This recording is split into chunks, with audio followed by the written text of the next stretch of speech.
I'm now here with Russell Goodrick, a long-time veteran of Australian television. How are you, Russell?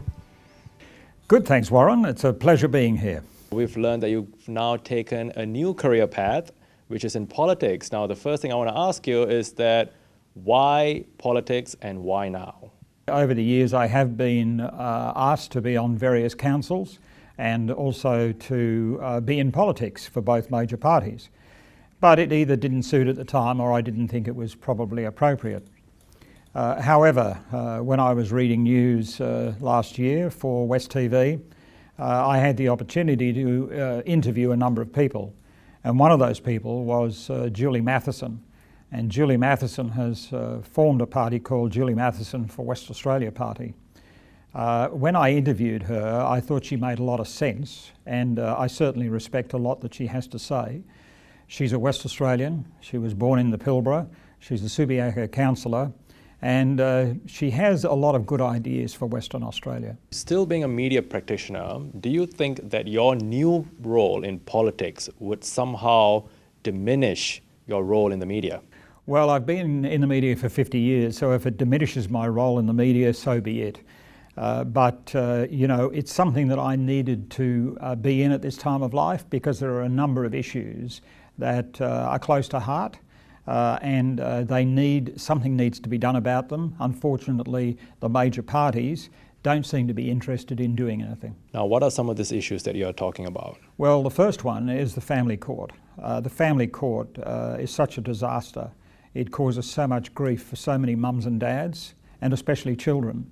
And indeed, I don't believe, in all honesty, personally speaking, that it's in the best interests of the children. I understand, and this is an estimate, that there's something like 900,000 children across Australia that now don't see one of their parents. What is lacking in the family court that needs addressing? What needs to change? The problem with the family court is, one, it doesn't get enough money from the government. Currently, I understand that if you go to get a divorce in the family court, it takes you about 18 months to come out the other side, which is just too long.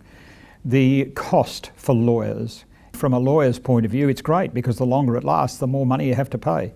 So we're advocating no lawyers and no legal fees so that people can go to court. Obviously there would be some costs of going to court, but they would be limited to a certain amount. I actually looked at the law some couple of years ago with a number of friends, and what we did was to rewrite it.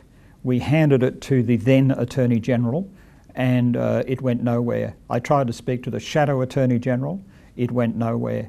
So that's one of the main reasons that I'm getting involved, but I'm also getting involved because of the GST. We need to keep more of the GST. The government is saying, well, it can't be done till 2020. What we're saying is it's a state tax. The state has done a deal with the ATO to collect it. What we're saying is that in any parliament, the following parliament can change the rules.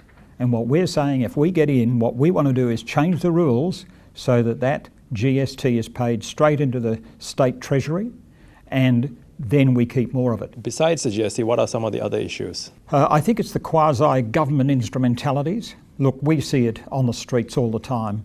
If we're driving down the road, we see a road dug up, and then a week later it's sealed, and then another week later somebody else comes along and digs it up. Guildford Road has now been suggested that it go to 6 lanes instead of 3. Why would you want to do that?